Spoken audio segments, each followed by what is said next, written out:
It's Deborah Martin. Welcome back to the Invisible Matters podcast. This is where I always remind you, you tell me. We all have strengths and we all have challenges. And sometimes our challenges are not really apparent to the human eye. And so we just ask that you give people a little more grace and be patient and more understanding, as you may not realize that someone has something going on that you're just not aware of. The more you learn about other people, the more value you will add to your own life. And so today's episode is about a very, actually more common term than I would say 20, 25 years ago existed. We've always heard about autism, but it seems for whatever reason, the diagnosis is increasing in our society. And now the term is actually called autism spectrum disorder. And it's a wider range of challenges that people realize that fall under that diagnosis. So today, I want to talk about a newer version or a newer perspective, I want to say, about autism spectrum disorder. It's the neurodivergent view of what autism is. And I have an expert here, someone that I have known, seems like forever. I can't even remember when our paths originally crossed, but this is Dr. Sarah Wayland. Sarah is the founder of Guiding Exceptional Parents. She also is co-founder of the Behavior Revolution, and she is a co-author of Is This Autism? A guide for clinicians and everyone else. And I must say, that book is awesome. It opened up my eyes. Yeah. And so I know we're going to have a really good conversation today, Sarah. Welcome. Thank you. I'm so glad to be here. I think we met at the Children's Developmental Clinic. No. No? We met, I was at a CCAP meeting one night. And you walked over to me after the meeting was over and introduced yourself. And I thought it was so kind of you. That's actually, you don't remember, but I do. So you never know how you make people feel. But yes, we have, been on different committees. And I do want to ask you, because I know that you work with families, supporting them who have children really of different, conditions. But how did autism become an area for you that you really started to focus on and, written books about? And how did that happen? Well, like so many things, it's personal. Mm-hmm. So my kids are both autistic. My older son, you were talking about a different understanding of what autism is. Uh-huh. My older son is one of those people who didn't get diagnosed early when he should have been diagnosed. Uh-huh. It took us 7 years after we knew something was up to figure out that what was up, partly, was autism. His brother is also autistic, a different flavor of autism. I call them flavors. And trying to understand what their experiences were, what was helpful for them, what would help me as a parent. It was hard. And like you said, my older son's 26, and our understanding 25 years ago was very different than it is now. Very, very different. And it was hard. It was hard as a parent. And I felt very isolated. I felt like I didn't have a clue what I was doing as a parent. Maybe all parents feel that way, but I definitely felt that way. And so I started my business with the goal of nobody ever having to feel as lost and confused as my husband and I did when our kids were little like that. So that was where the interest first came from. Now, as part of us figuring out our kids were autistic, my dad figured out that he was autistic. Okay. And so there's just autism in the family.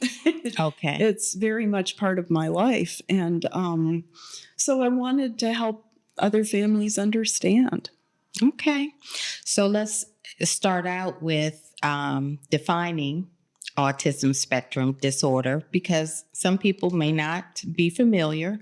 They hear the term a lot, but I know as a psychologist that certain thoughts come to mind when people hear autism, but I know that things are changing in terms of the view and what does encompass people who have autism. But let's just start with an explanation, a definition, if you will, of autism. So there are two parts to the diagnosis. The first part is social communication part. This involves things like reciprocity. So reciprocity, my co-author Donna Henderson likes to think of it as ping pong, right? When you're playing ping pong with somebody, if you hit the ball to them and they just watch it fall on the ground, then it's not really very fun to play ping pong with them. Or if they, hit it so that you can never, ever, ever hit it back, that's not fun either. And so what you're looking for is a back and forth in conversation. And a lot of autistic people have trouble with that back and forth. The second thing is understanding how to manage relationships with other people. Understanding that if you haven't seen someone for over a year, they're probably not your best friend, right? Or you're not their best friend, maybe. Maybe they are your best friend. But anyway, understanding that you have to care and tend for your relationships partly by spending time with people and understanding how to navigate conflict. Conflict is a part of relationships, and how we navigate that helps us figure that out. A lot of autistic people have a very hard time with that, partly because very often they are bad at reading the nonverbal cues that other people are giving them. And by nonverbal cues, what I mean are things like facial expressions, tone of voice, gesture, so talking with your hands, how you hold your body. So if I'm sitting straight up and looking at you attentively, that's very different than kind of sitting like this and so on. And what happens is non-autistic people, we just take that stuff in and we know what to do with it. We don't even think about it. We didn't even, before I started studying all this, I had no idea it was even a thing. We just do it naturally and we don't think about it. But for autistic people, they don't notice some of those cues. Right. And then they miss things like, oh, that person's getting upset at the way I'm talking to, about this or what I'm talking about. Maybe I should check in and make sure this is okay or whatever. And then people get mad at them and they just feel like things blew up and they don't understand and they don't what understand, happened. Right? Understand why. So those three categories under social communication differences are required for the diagnosis. There's also a category called restricted and repetitive behaviors, or repetitive and restricted, RRBs is how they refer to them. For those, you have to have 2 of the 4 to qualify for the diagnosis. The 4 areas are flexibility. So being able to kind of go with the flow, that is very, very hard for some autistic people. Repetitive behaviors. So this is, in classic autism, I don't know what you want to call it. You have stimming. People talk about stimming, so this is the kids who flap or whatever, but these repetitive behaviors that you'll see that you're not quite sure what it is. Usually they're self-regulation, the repetitive behavior. Sometimes they bring pleasure. So you'll have some autistic people who like really enjoy splashing water, and, you know, they enjoy the droplets. And so they'll do that repetitive behavior.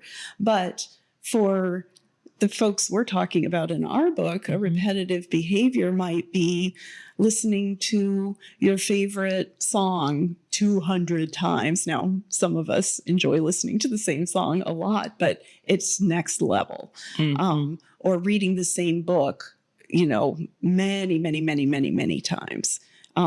So repetitive behavior. The next one, I think, is kind of core to the autistic experience, which is sensory differences. And that's a whole discussion we could go into. We have a chapter on each of these in here, and the sensory chapter talks about, you know, we know the 5 senses, you know, seeing, listening, smelling, hearing, taste, touch, right? But there are 3 others as well, which is vestibular. So that's like knowing how your body is moving in space. So, you know, walking forward or tilting your head to one side or whatever, that's vestibular. There's proprioception, which is knowing where your body is in space. So when I'm, you know, holding my arm up, I know I'm holding my arm up. But some autistic people, like if you were trying to teach me something, you say, oh, you need to hold your arm up. They might not be able to do that without somebody moving their arm into place. So the last one is interoception. And this is how your body is feeling on the inside, or how your body is feeling pain, whether you're hungry, whether you have to go to the bathroom, whether you feel like you're going to throw up, heart beating fast. A lot of autistic people actually are very unaware of that. And the thing is that those feelings I described, you know, that's your physical state. But guess what? All that stuff comes along with emotional things too. So if you're really excited about something, your heart's beating fast. But if you don't know your heart's beating fast, you don't know that you're excited about something. Right. So that sensory piece is actually a really, really big deal. So the last restricted and repetitive behavior is intense interests. And so that's, or atypical interests. And the thing that's tricky about that is a lot of people have learned to camouflage or hide their autistic traits. And in women in particular, they're very cued into whether an interest is socially acceptable or not. So it's okay if you're really into K-pop, or you're really into makeup, or you're really into horses. That was one I saw a lot growing up. But reading is another one. Lots of autistic girls are super into reading.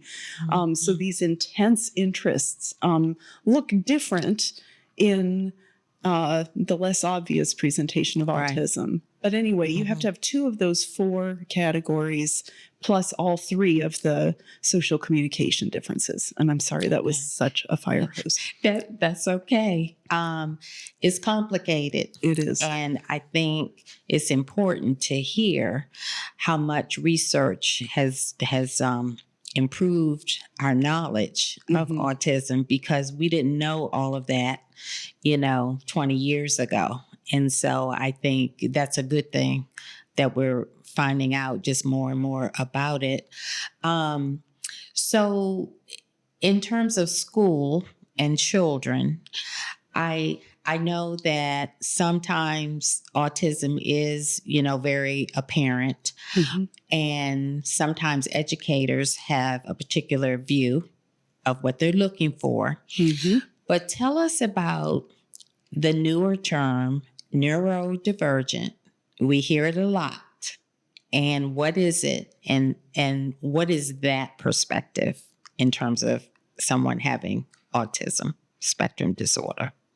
So I'm going to talk about 4 different ways of thinking about differences. Okay. So what we've just been talking about is diagnosis and what's called the medical model. And the idea in the medical model is that you have a brain that's different and that it somehow needs fixing. Okay. So the idea is this brain doesn't work well in our school environment, for example. So how can we fix that person so that they look less autistic and look more like everybody like a else. non-autistic person? Okay. So the medical model is about fixing or changing the person. There's the neurodivergent paradigm says we're all wired differently. We've all got our stuff, and it's not something you can change. You just have to figure out how to work with it, right?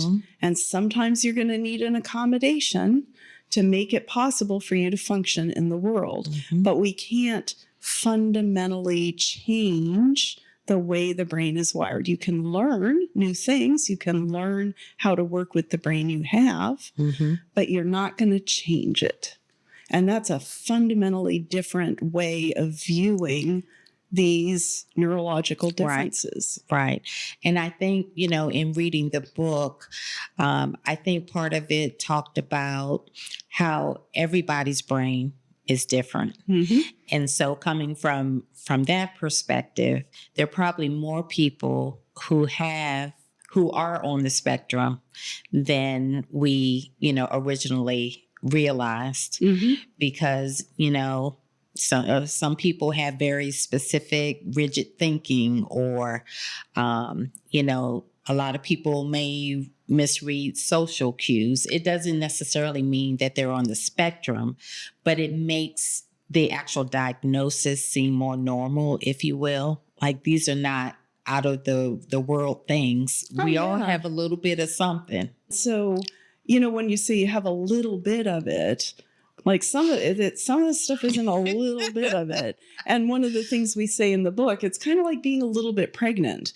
It's about what you see on the outside. Once you're pregnant, right? And, it becomes more visible during the course of the pregnancy. And with autism, some people are really good at hiding their autism, and some people are less able to hide it. And it's really more about what you see on the outside as opposed to what's going on on the inside. Speaking of hiding or attempting to hide it, tell us a little bit about people having additional diagnoses, such as anxiety along with autism spectrum disorder, or, developing depression and those type things. I think you were touching on it when you talked about people trying to hide or cope, with it. And these other things can develop. So, trying to live in a world that is not built for you is hard work. And feeling like people aren't accepting of you as who you are in the world, that's depressing, frankly. It's overwhelming, and depression and anxiety are a big deal. Now, they also co-occur, like even young kids. So my younger son has really terrible anxiety, and I can tell you he had it in utero. Like, that kid was anxious from the get-go. And so that for him was an organic thing. Some people develop a lot of anxiety after being rejected over and over and over. Of course, you're going to get anxious, or you can't perform, the way people are expecting you to be in a classroom or whatever. That, of course, is going to make you anxious. And if you feel like people don't value you, of course, that's going to make you depressed. But there's a whole lot of vulnerability that we can have in the areas of emotion control, cognitive differences. So ADHD is more common in autistic people. Language processing differences, our ability to understand spoken language and produce spoken language. Those are all different. There's medical things like more sensitive, or I'll call it atypical responses to medications, atypical responses to interventions. So, one of the big treatments for anxiety is cognitive behavior therapy. And for autistic people, it often doesn't work very well. And that's frustrating for them because they want help with their anxiety, and the way we deliver that help isn't helpful. And so you have to think about whether if somebody's having a really hard time accessing a therapy that seems to work for a whole lot of people, maybe something else is going on, and it might be one of these neurological differences. And the last thing I wanted to talk about was what's called adaptive functioning. I think this is really underappreciated in the school. And as the parent of 2 young adults, I can tell you it is the most important thing. By adaptive functioning, I mean things like hygiene, taking a shower on a regular basis, brushing your teeth regularly, fixing meals, doing chores, driving a car, just being able to function in the world. A lot of autistic people have a hard time with these activities for a variety of reasons. So, for example, showering and toothbrushing can be hard because of sensory issues. Toothpaste is too intense. Many children, it hurts. It feels hurtful. And there's can be motor, like fine motor is something that's often impacted. I remember working, you talked about the parent clinic earlier. I remember so many of those parents saying getting up in the morning, brushing teeth was the worst time of the day. It's horrible. And so I had to explain to them the sensory piece, like what that actually felt like. Yeah. It doesn't feel good, to them. So that's really important. It is. And I have to tell you, I found, this is an aside, you probably shouldn't include this, but there's a thing called an auto brush, and it's like a tray that has bristles in it, and you bite down on it and it vibrates and it brushes your teeth, and so the motor control is a big deal. Right. And so I have so many clients who are like, my kid's brushing their teeth now. So I just wanted to share that. No, that's good. That's a good tip. A good tip. Let's talk about boys and girls. I know we typically hear about boys being diagnosed with ASD. Read in the book, which was so interesting, how sometimes it's missed in girls. I think you all gave the example of an overinterest in Barbie dolls, which we would think, okay, that's common. Right. But the intensity of that interest, and that was what I was talking about earlier with the K-pop and reading. Reading is one that, people are like, well, they're reading all sorts of topics, but it's actually a fascination with reading. Like they love reading. And to the point, I've seen some children in school, they're in math class reading, and they have their book, their novel that they're reading, and will not stop reading. And therefore they're failing math, trying to get educators to understand, it's different for them, totally different. It's a very focused interest, and people want to do what makes them feel good, and that makes them feel good. Yeah, that was my older son. He is very engaged by the written word, very engaged by it. And his teachers would say, well, why would I want to stop him reading? Like reading is really a wonderful thing. And, just to your point, you're missing other things when you're only reading. Right. Tell us about girls and the diagnosis, how it's missed sometimes. So those things I was talking about, in particular, the restricted and repetitive behaviors, those are the ones that tend to get missed in girls. Now, first of all, girls are very, how do I say this? They're more aware that the social issues are a problem. And so, when I was talking about the gesture and thinking about what you're doing with your hands, they've realized something's up. And they've done a lot of work to analyze this. And I actually really want to mention this, that a lot of boys who have this profile have been missed too. So when Donna first approached me and said, I want to write this book and I want to write it with you, I said, and she wanted to write about girls. And I said, I'm not writing it about girls. I want to write it about, because a lot of boys are missed for the same reasons those girls are being missed.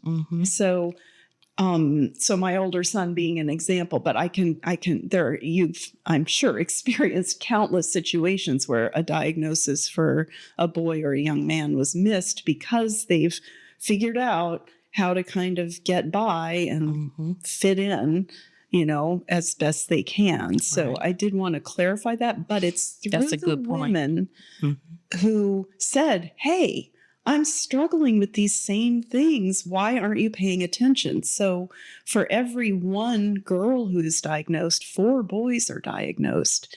And now that we are having this different understanding, it looks like it's actually supposed to be about the same. Really? Yeah. So just having this understanding of how those repetitive behaviors, might show up, or that intense interest might show up, and understanding this concept of camouflaging, that people know that the repetitive behaviors are annoying, right? So like one person we talked to talked about how he would tap his teeth because nobody can see that, but he can hear the tapping in his mouth and nobody's bugging him about it. And that's how he's managing it. And when we were interviewing these folks, so this was actually on Reddit. There's a lovely subreddit called Autistic Adults. It's actually a really nice subreddit. And we asked, like, what are some of your repetitive behaviors? And that tooth tapping one came up and people piled on. They were like, you do that? I do that, so they were saying it's a really good way to hide your need for that repetitive input, and nobody can see it. And so that's camouflaging, right? Right. And so, and studying the gesture, studying reciprocity. Oh, okay, I have to do this back and forth thing. So, it's just lots and lots of intense study and effort in figuring out how to look non-autistic. I mean, I hate the word normal because nobody's normal. Right. But how to look non-autistic. And, it's so hard to have these discussions and not use the wrong word because we don't have the right words yet. Things like not normal or, when I started this podcast, I started saying strengths and weaknesses.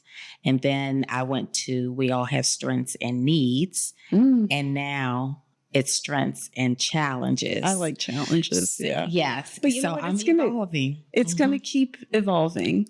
And that's actually, I wanted to mention this. So, one of the things the autistic community feels very strongly about is not using the words autism spectrum disorder. They actually don't like that terminology. They want it to be called autism. Now, when I first encountered this, I had a hard time with that. Like, to me, it felt abrasive. It felt like it was rude. And, but the community was very clear. That was the terminology they prefer. And so, we are trying to figure out work our what way the around. language is supposed to be. And the fact of the matter is we're going to mess it up all the time because it's constantly evolving. You can't stay on top of it. And so that's, what I always say is I'm just doing the best I can. Just tell me. Tell me what you want, and I will try to honor your preferences.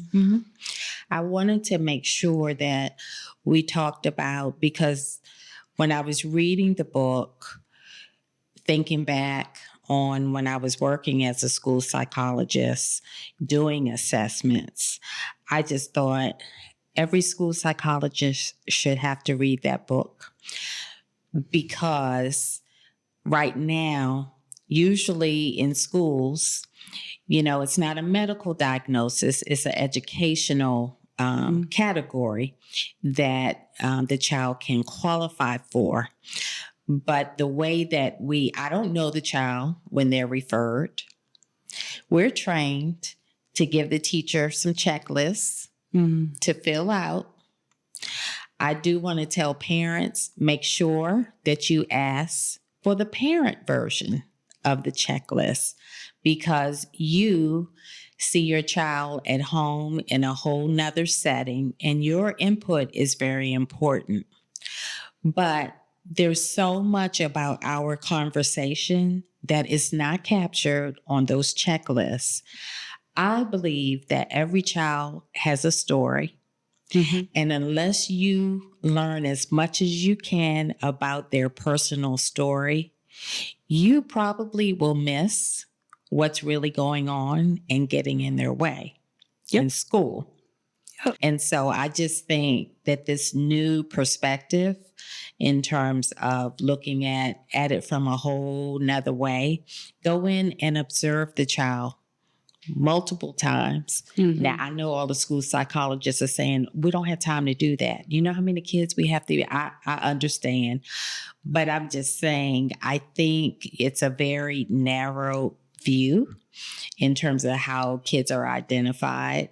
And I just think it's time to kind of catch up, if you will. I so agree with you. And it's actually why we wrote the books. So the second book talks about the importance of interviewing the parents. What's the name of the second book? The book is also called Is This Autism? But it's a companion guide for diagnosing. We actually originally proposed one book. And as we were writing, we realized it was getting too long. We wrote the publisher and said, this is too long. And they said, well, one book, we're doing one book. And we said, okay. And we sent it off to them and they came back and they said, it's too long. And I was like, we told you that. And so then we divided them up this way, but we do not want people buying just the companion guide because the first book goes through those criteria I was talking through. You cannot do the diagnosis if you don't understand those criteria. And you're so right. People will base the decision on things like, do they make eye contact?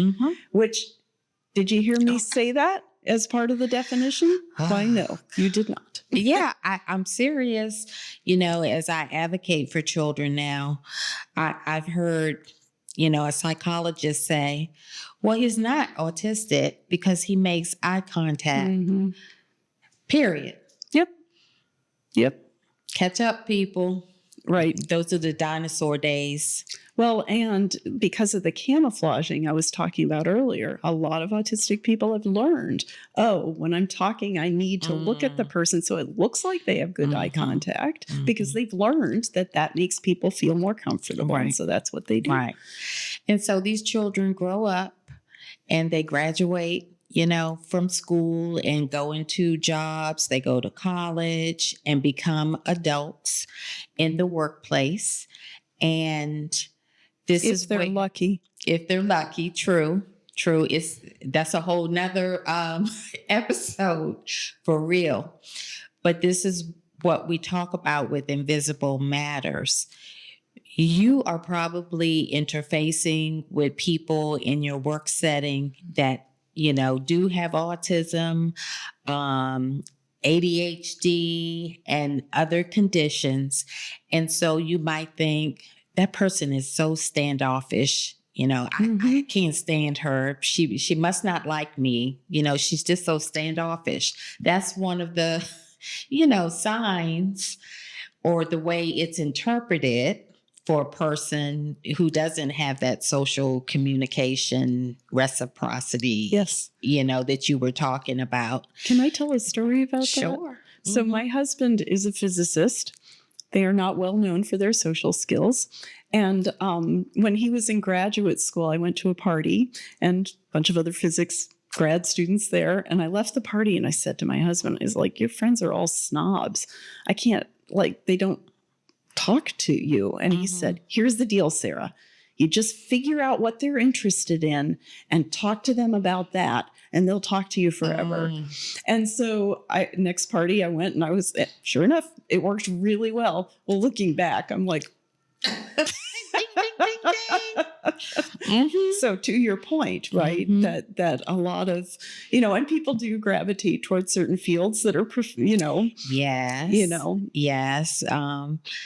My daughter is an engineer, and sometimes, she might in the past talk about coworkers, and I would say, well, do they do this? I said, they probably have autism. Nice person. Right. Very good at their job. Yep. So diversity, inclusion, it doesn't stop in school.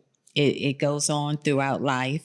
And that's what this is all about. This podcast is just to be have more empathy for people because, there's no sign that says I have autism. Mm-hmm. You don't know what may be going on with me. And I don't know what's going on with you. And so let's both be more compassionate. And wouldn't that be a better place It sure would. to exist in? Yeah. So Sarah, first of all, I want to make sure that we mention your co-authors. Yes. I'm not sure if we did that.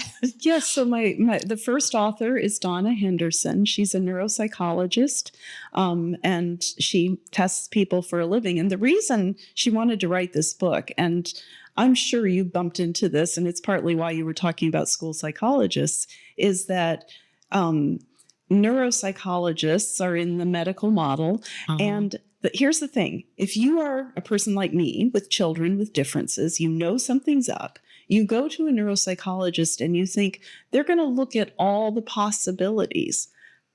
But a lot of neuropsychologists say, I don't do autism. They don't do autism. And this happened to me. My older son, we took him to somebody. He was evaluated. He was 5 at the time. And she did not diagnose him with autism. Looking back, it was very clear. Very clear. I mean, classic stuff classic stuff. And I don't understand, but she doesn't do autism at the time. Right. And so Donna herself didn't do autism. And then she started realizing at some point that there were autistic people coming into her office. And by not giving them a diagnosis, she was not serving them well. And she realized she needed to learn about this. And then when she started realizing how many people were being missed, and when they started understanding themselves better, what a incredibly liberating experience that, I'm not a terrible person. Right. I don't have, it's not that I'm not empathetic. Right. It's that I have flat affect. And so people don't know what emotions I'm feeling. That's very different than not having empathy, right? But just understanding I'm not a bad person. Well, a friend of mine who's one of the people who's quoted quite a bit in the book, she has something called face blindness or prosopagnosia.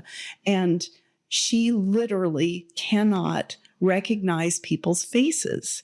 Well, guess what? If you see somebody out in the world, out of context, a classmate in the grocery store instead of at school, and you don't recognize them, they think you're ignoring them and they think you're rude, right? And so that's the invisible disabilities. I mean, this is why your podcast matters so much, right? Is that looking at the underneath of the behavior, right? Like what we see on the outside is not necessarily indicating what's going on the inside. Right. And the other author?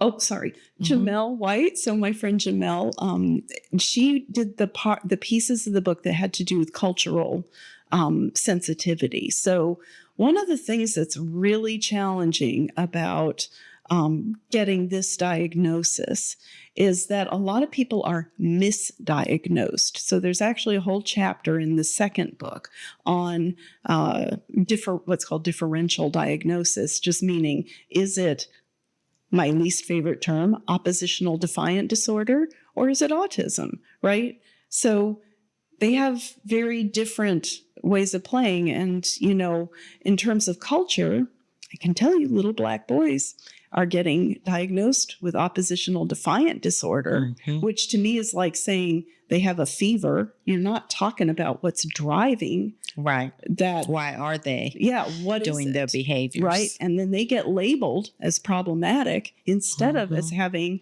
a neurological difference. That means they process the world differently and they don't know what to do. That's not defiance. That's I don't understand.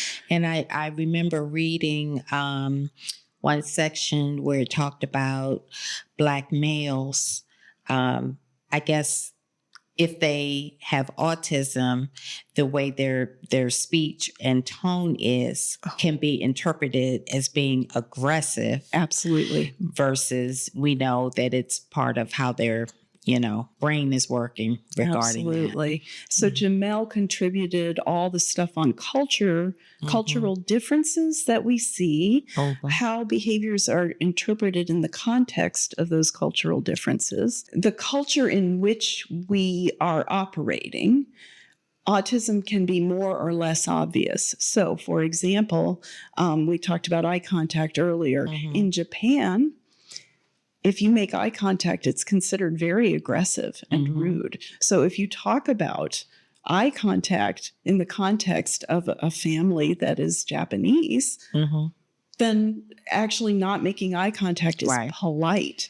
So, we have to take all of that into account. And, the other thing on cultural differences, I think there was a little bit about African American women, I think, or African Americans in the workplace already having to code switch.